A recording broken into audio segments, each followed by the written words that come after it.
If there's an event that I want to win during the year, it's certainly MLP. The stakes are higher, more interesting for the fans to watch. How do the players deal with it?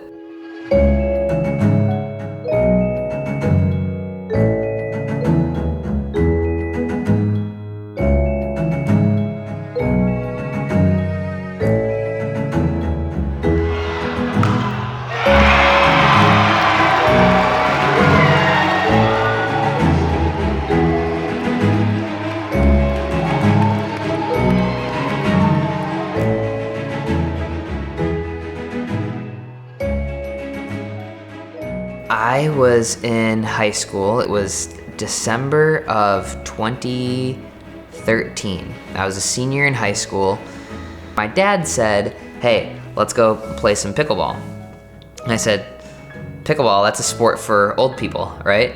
And he's like, yeah, kind of, but it's fun. And so I was a little bit reluctant to go, and I saw all these old people there hitting these dinks and did not understand at all why they were just hitting soft right to each other. It made no sense to me. So these guys were in their 60s and 70s and just kicked the crap out of me. Like, I was out there, I looked like I had no idea what I was doing, and it was frustrating because at that time I was 2-time state champion. I was a quarter of these guys' age, and they had hardly ever played racket sports before, but they knew how to play pickleball. And so for a couple weeks, I just kept going back to the Cesar Chavez Center because I was just stubborn and wanted to beat these guys. Not because I liked pickleball, but because I couldn't deal with losing to these guys. Zane has always been someone who commits to something 120%. Starting in middle school and through college, it was tennis, and he was a really good tennis player. And then when he got to college, his focus really shifted towards school. He achieved a cumulative 4.0 GPA in his undergraduate, and then like a 3.9 in his master's program. So he really committed himself to being a good student. So he's always been someone where if he's gonna do something, he's gonna work harder than anyone else. He's just always been very determined. And so I think when he chose to start playing pickleball, that was not gonna be anything different than what he's done in the past. He's going to work hard. I would say in some ways, which can be annoying, everything that he does in some way, I think in the back of his mind is to help him, be a benefit of him to pickleball in some way, whether it's yoga or Orange Theory or something. All of those things have underlying contributions that in some way, shape, or form can help them.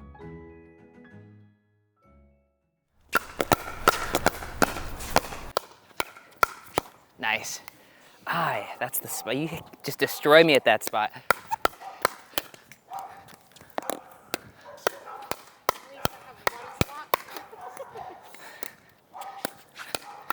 Look at him. The adjustment. Got it.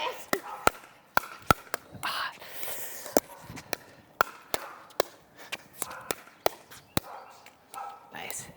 There it is. Sponsored by HEB. Everywhere I've ever been, I'm the one that's typically the one driving. Oh, really? Because Yeah. I've always had to drive it's so nice to kind of be able to hit here 15 minutes away, because basically the whole time I've been playing, when I was in school at Whitewater, I would drive to either Madison or Milwaukee, and that would be an hour. Yeah. And then when I was done, I would drive half an hour. Like when I was living in Milwaukee, the only indoor places were half an hour, but then the only good person to play with was John Sincola, who was an hour and a half each way. So yeah, it's refreshing. Hour and a half. Yeah, to go drill. Wow. Just to drill.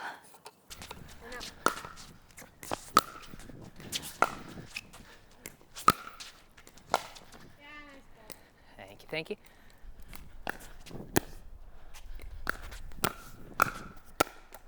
Yeah. I worked for Deloitte for about a year, and before I decided to quit with Deloitte. And Zane comes to me and says, I think I'm gonna quit my job. I can't say that I was blindly supportive the entire way through. Like, I definitely had questions. I never questioned whether or not he would succeed. I had questions about where the future of pickleball as a sport was going and whether or not it was going to continue to grow professionally. We all knew it was growing in the amateurs. It was the fastest growing sport of the world, but that doesn't necessarily mean that there were dollars backing this. They were somewhat hesitant to be like, yeah, this is a great idea. They were like, did you think this through fully? And I did, and I made spreadsheets of exactly how much money I need to make on a given day, down to the cent. I based my career change off of never winning a dollar from prize money. And that's part of what helps keep pressure off of myself, is I know that I can make a living even if I never win another dollar. Basically, I have 3 employees that help me with my brand. We also sell inventory from our website, which is primarily paddles at this point. We created a bunch of YouTube videos, which we can then use for social media. We're always talking to different brands about how we can, make partnerships. And then I've also, put myself on pretty strategic boards. I, again, sit on the board of Major League Pickleball, which takes up some of my time. So I've got my fingers in a lot of different areas, and basically my team helps me with the administrative work of all of that, essentially. I think that having a job or running a business is definitely not ideal for being a pickleball player. Or, think about it like any other pro sport. These guys aren't super involved in the day-to-day of whatever businesses they are. Like, LeBron brought a Major League Pickleball team, but he has tons and tons of people helping him, where his entire focus is, maybe other than just an hour per day or something, is on perfecting his craft of basketball, where, I spend a lot of time trying to perfect my craft of playing pickleball, but I also spend probably 5-6 hours on the business side of things on a given day. Everybody's in different phases, right? Like, there are certain people who are in their honeymoon phase of pickleball and just want to play constantly all the time, and I love that for them. I was there too at one point, right? But eventually, all the travel and stuff catches up to everybody, and you need to try and find a little bit more balance, maybe reduce the schedule a bit. But I think trying to be, at least something that I'm doing, is trying to be really present when I'm not doing pickleball related things. It's something that I'm working on, so that I can, when I'm not at pickleball, I'm not at pickleball, right? I'm elsewhere. It gives me mental space from the game, even though I love the game, right? It's, you don't want to get burnt out, and you can certainly get burnt out of something that you love, right? People who are good at stuff are obsessed, and other things suffer, right? Like, I'm very, very fortunate that my fiance Jenny is really supportive of pickleball, but it puts a strain on the relationship for sure, not being home 20 plus weekends out of the year. And so now I'm trying to scale back and focus on the stuff that I really do enjoy. And I'm very fortunate that I have a really good team, a couple of employees, an agent that can really help me with some of the stuff that I was doing before. I can focus on the stuff that I really enjoy. I love basic white girl stuff like cycle bar. I love hot yoga. Orange Theory is great. So realizing that at a certain point I was like, I'm doing these things because it makes me a better pickleball player.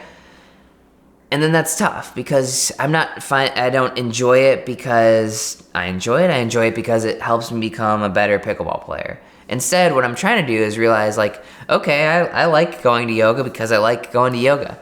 It happens to help my pickleball game. So one of the things that's helped me is scaling back on some of the things that I don't enjoy doing, and then also really taking a look at why I enjoy doing certain things and understanding that a little bit better. Giving a whole bunch of my used paddles to my parents, because my parents hold all of my inventory. So I'm loading this up I'm gonna give this to my dad and mom because they're coming over to, they're gonna be at MLP this week. I have clothes that I only take to tournaments, and then I'll just leave them in this, I'll wash them, and then I'll like put them back in the suitcase so that I don't have to think about like picking out all my clothes every time. It takes me just like 2 minutes to get all my clothes, and I leave. Efficiency. This is my fridge. We have a little bit of almond milk, some sparkling water, a little bit of leftovers. I like some veggie V8, some blueberries. There's some alcohol up there that's legitimately from when other people brought it over to us at the 4th of July. Has not been touched since. So yeah, I really, when there's back-to-back tournaments, I don't ever get groceries. It's probably a bad habit, but I basically just eat out because the groceries will just go bad. I mean, on back-to-back tournaments, I get here on Monday, leave Wednesday, I'm home for a day and a half. It doesn't make sense to get groceries, but look, we have bananas and a nice little banana stand. So there you go. No.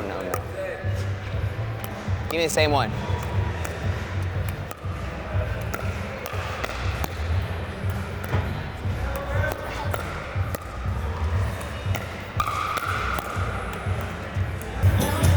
Feeling good, Irina? Yeah. Let's go. They said that they want bags behind this stuff over there, yeah. But if you guys have stuff that you want sponsors to see or whatever, you can get creative, I'm sure. Just have a Selkirk and a banana sticking out of there. Oh yeah, so you guys are receiving, they react to mixed. By the way, I think the way we want to do speed ups is you versus Maggie for sure, not Irina versus, for sure, exactly. Irina, one more thing is we definitely want to set up, I think the pattern is trying to set up Paris to Maggie speed ups basically, for the most part. So, yeah. Or like if I did to her, Paris, like, right, exactly. Yep. All right, guys, let's go right away, come on, let's go. Game 1, time in, 0-0.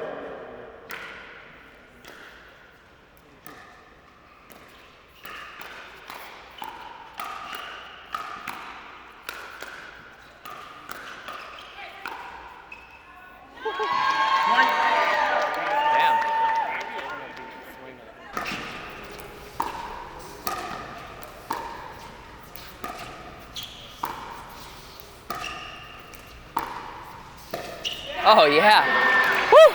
What a dink! That kind of just sounds like an offensive term. Like, what a dink. Like, oh yeah, that guy's such a dink. Oh, nice.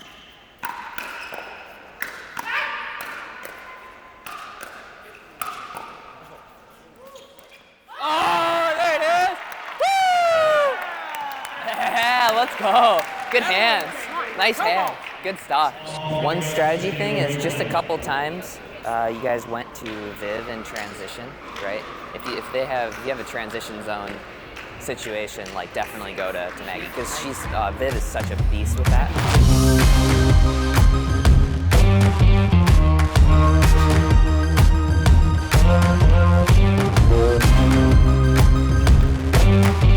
Yeah, nice job, Viv! Woo! Let's go.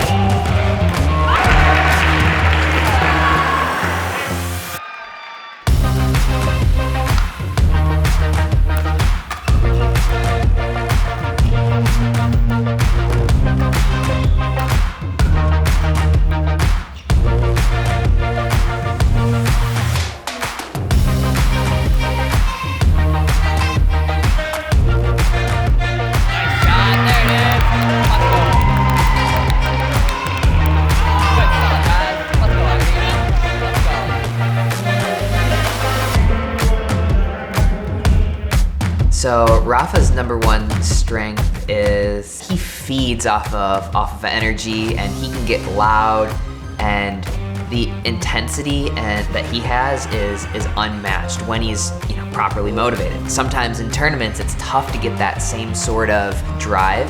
Irina's biggest strength, I'd say, is she can sort of chill us out a little bit, right? Like she can calm us down just enough and be an objective, onlooker and see how things are sort of going. She's pretty go with the flow and is really good at, like, if Rafa and I see something on the sidelines while she's playing, she's really good at implementing strategies that we talk about on timeouts.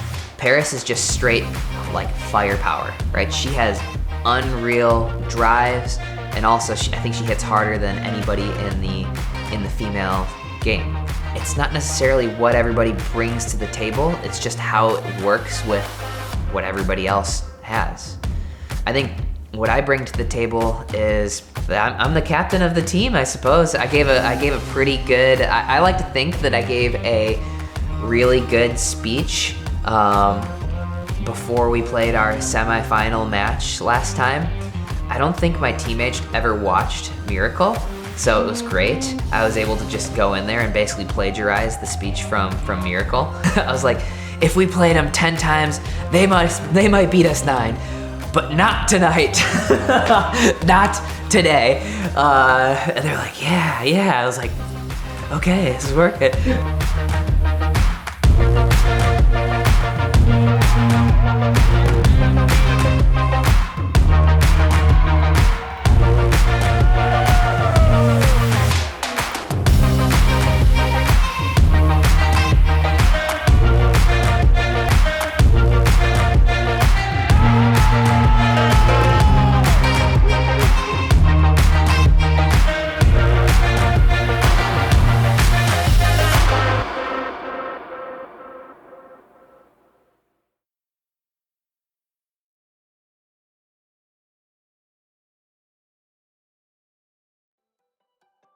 Having a small team means that everybody is integral to the success, right? If you have a football team and one person is sucking, right? There's 52 people on an NFL team, you can just take them out. That option doesn't exist here in pickleball. And then B, even if they're on the field the entire time, they're, what is football, 11? They're 1/11 of the people on the field. At any given time, you're half of the team that's out there. So yeah, you don't want to let your teammates down, but really the way that I think about it is the only thing you can ever control is your effort and your attitude. Personally, I do not care whatsoever if Rafa or Paris or Irina misses every single ball, right? That's something that could happen. But as long as they're giving full effort and they're engaged mentally and their attitude is good, that's all you can ask of somebody. They can't control whether they're, I can't control whether I'm making shots or missing shots, but I can control my effort. Yes, you don't want to let your teammates down, but also, as long as you give it your all, like, you can't let your teammates down if they're a rational person. That's my thought. When you're playing that final match for $100,000, it's difficult not to have that on your mind, right? Especially when it's such a big difference between first and second place. Essentially, you're playing one match for $19,000 a piece, right? It's hard not to think about that. And so, again, I think that makes for interesting dynamics when the stakes are higher. More interesting for the fans to watch. How do the players deal with it? Some get tight, some get even more fiery. Yeah, it's just the drama that we all want. And part of the problem with regular pickleball is this year, between APP and PPA, USA Pickleball National Championship Series, there were something like 52, 54 professional tournaments. And so I might be playing a final against JW one week, knowing that I'm playing tournaments the next 3 weekends in a row. So what's really at stake? I think the high stakes of these matches is what makes it interesting for fans, because it brings different things out of people.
Time to eat, it's time to eat. Let's go, come on.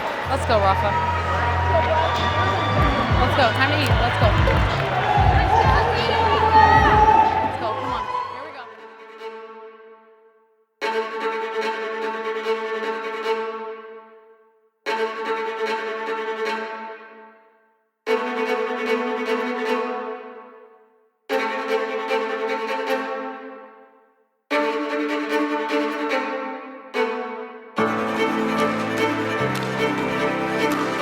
Fight, not gonna win that one against Zane Navratil.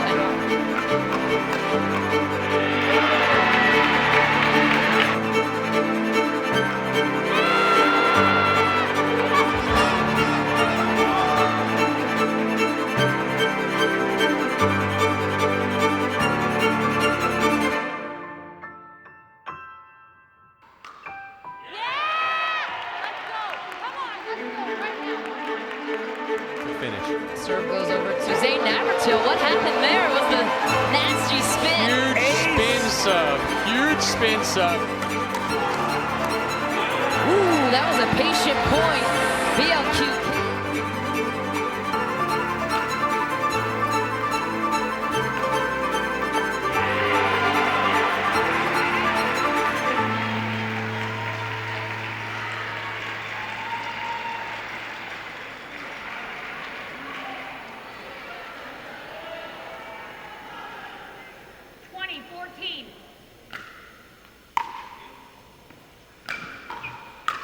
So Zane Navratil putting a closing statement on game number 2. BLQK takes that one. BLQK 21, hard 814.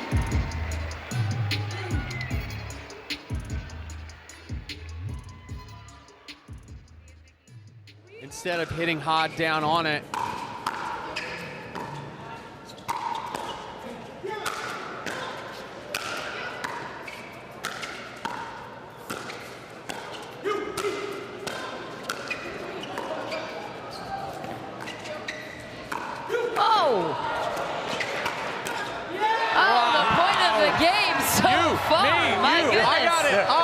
You take it. No, I'll take it. You take it. In the middle of that, you heard Hewitt go, "You, me," to Tereshenko.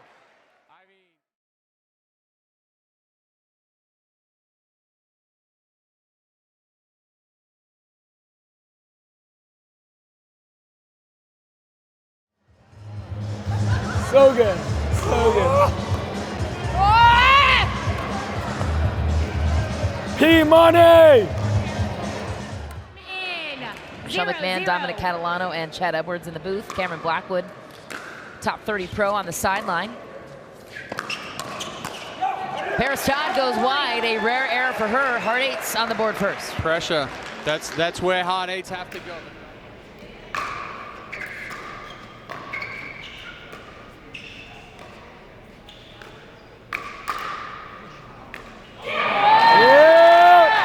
Let's roll them dice. Let's roll them pickleball. Here we go. Let's roll those dice.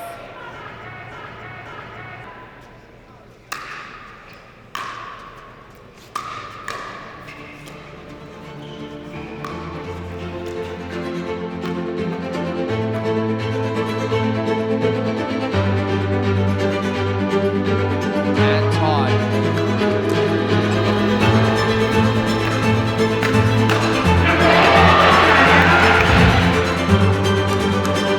Georgia Johnson with the hands once again.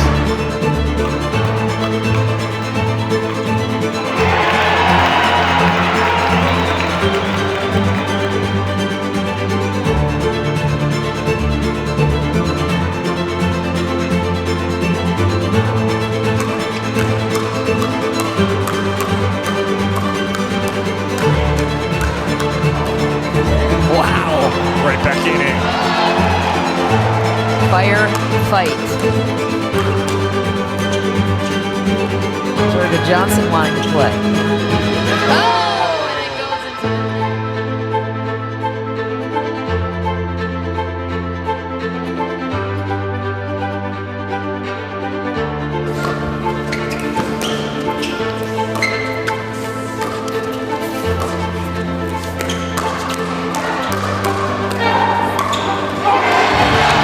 Wow, Dayescu getting big in the middle right there, and that's what they needed.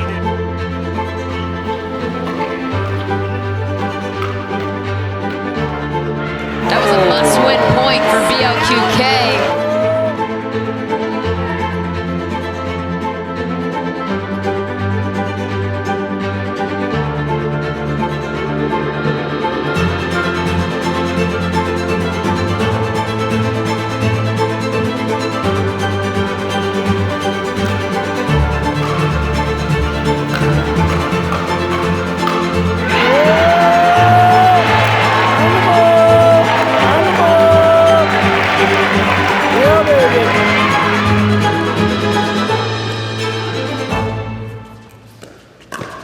Dasku with the Ernie.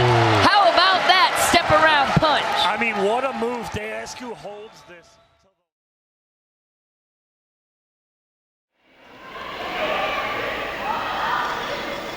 18.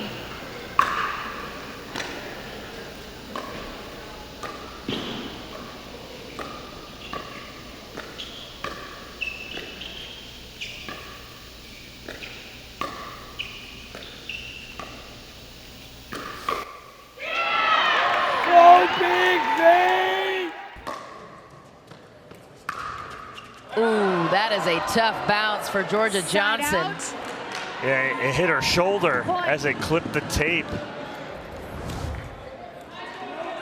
Zane Navratil rips it, just catches her up high. Wait, did it hit her? Champion. This